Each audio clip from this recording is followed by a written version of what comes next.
नमस्कार. शेतकऱ्यांसाठी महत्त्वाच्या ठळक बातम्या.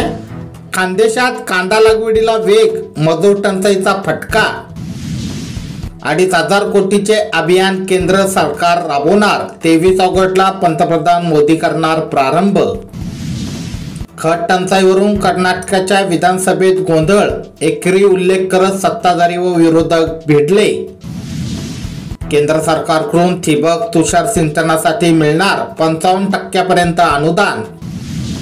अवैध जनावर वाहतुकीवर कारवाई करण्याचा अधिकार फक्त पोलिसांनाच. शेतकरी कष्टकरी कुटुंबाच्या कल्याणासाठी लढा. जरंगे पाटील.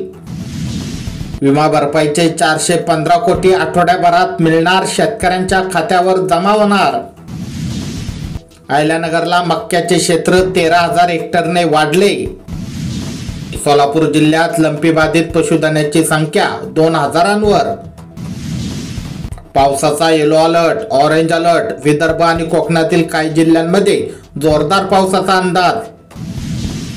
2023च्या कांदा अनुदानासाठी 28 कोटी रुपये मंजूर. शासन निर्णय प्रसिद्ध. ठिबक अनुदानाचे 20,000 अर्ज गायब.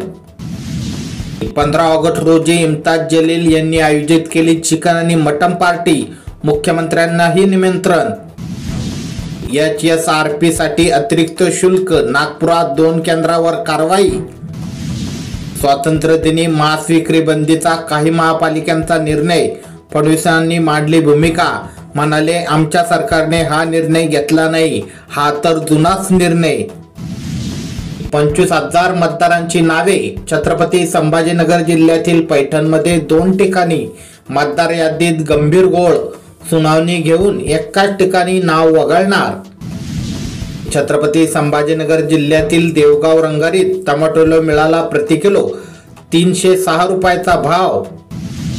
निवडणूक आयोग हा निवडणूक चोरी आयोग. मत चोरीवर काँग्रेस आक्रमक. निवडणूक आयोगाने मूर्त ठरवलेल्या मतदारांना भेटले राहुल गांधी. भाजपकडून टीका. राज्यातील 9 महिलांसह 16 सरपंच स्वातंत्र्य दिनाचे पाहुणे. अशाच प्रकारच्या शेतीविषयक बातम्या दररोज तुमच्या मोबाईलवर बघण्यासाठी आपले चॅनल नक्की सबस्क्राईब करा. धन्यवाद.